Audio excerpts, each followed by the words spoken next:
Do what you gotta do, right? Go for it, sue us. The banking solution. Late 2013, we finally get a real banking partner, and we strike a formal agreement with a Schedule I bank. No more account closures, security and stability, and we get CAVirtEx registered as a money service business.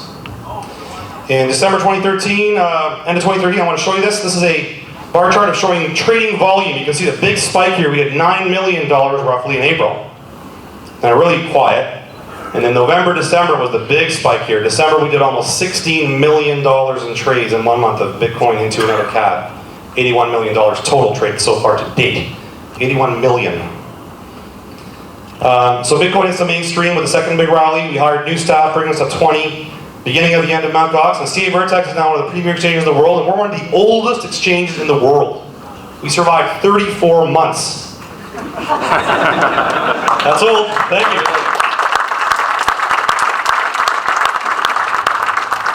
That's our current team, 25 people. That management number includes me. Fee schedule.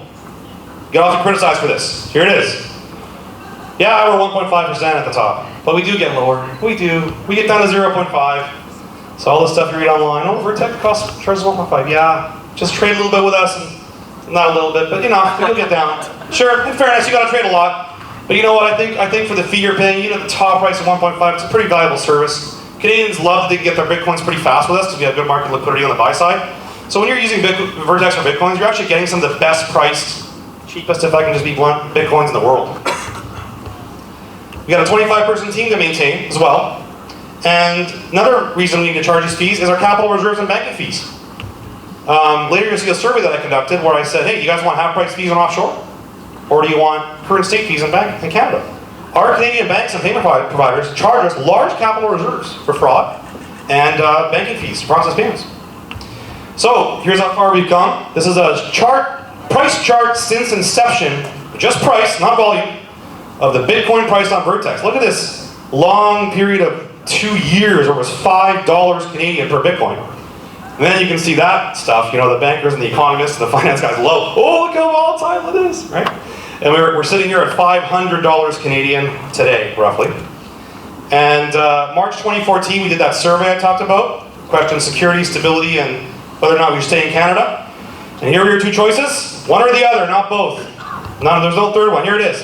Half price fees, go offshore, international wire transfers only. Or current fee schedule, stay in Canada, and current transfer options. EFT, bill payment, debit cards. Survey says 92% of our customers said, we want to stay in Canada. We agree with you, Joseph. I personally don't want my money offshore. I don't know about you guys, but I don't want my money in the Cayman Islands. I really don't. All right, let's move on. Website security. We've had no database breaches, and by database I mean core database. I'm not counting the mailing list of 2,000 people. That was an email list only. It wasn't a database breach.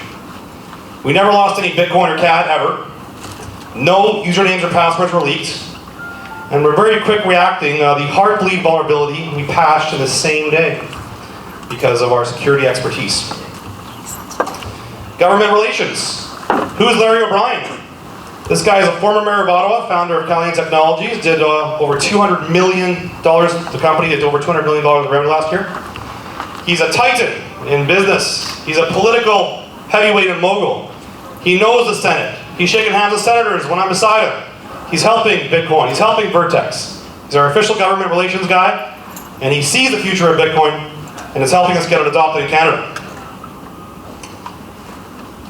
On the campaigning front, we got two branches of government that, by the way, don't talk to each other. They're not related at all.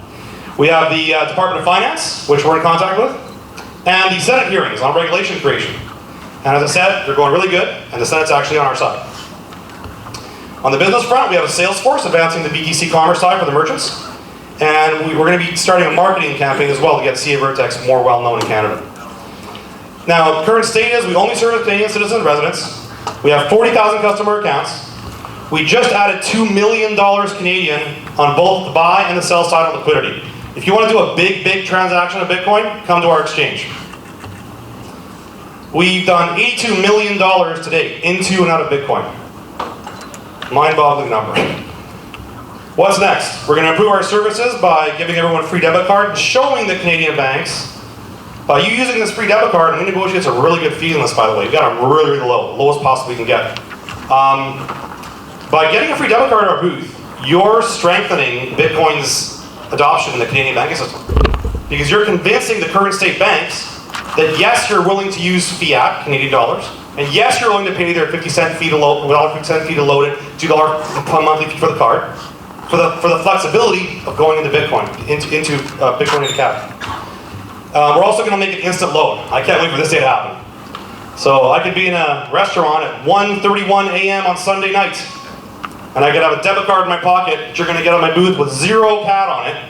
I could have Bitcoin on my blockchain account on my iPhone or smartphone, Android, and with one button press, I can load the card in my pocket for $10.26, which happens to be the exact amount of my bill. Now my account has a 0 balance, therefore I don't have to pay a monthly fee. And I just did a Bitcoin to CAD transaction. And we're also updating the user experience. Here's a sneak peek of our new website. Our website is getting a lot of criticism lately for not being flashy and nice and wonderful and great. Well, it's because we've been focusing on security and keeping everything alive and operational. Now that we're sort of stable on that, or more stable on that, I mean, here you go, new look. We're gonna get everything nice, cool, sleek, easy to use, intuitive, all coming within weeks. So our difference, why should you use us instead of any other exchange? We're the first in Canada, 3 years of operation. Your funds are held in Canadian banks. No Bitcoin or CAD have ever been lost. We use 98% cold storage with regular audits. We are an MSB registered, and we only service Canadian citizens and residents. I hope you have value in that. Can I just do a quick audience poll? Does anyone here think that's important? Raise your hand if you think it's important that we only stay in Canada and limit ourselves to only Canada. We're about half the room. Wow, so half of you think we should go international. Okay. All right, well, it's good to know. So there you go. That's the end of my presentation. I am now available for questions and answers.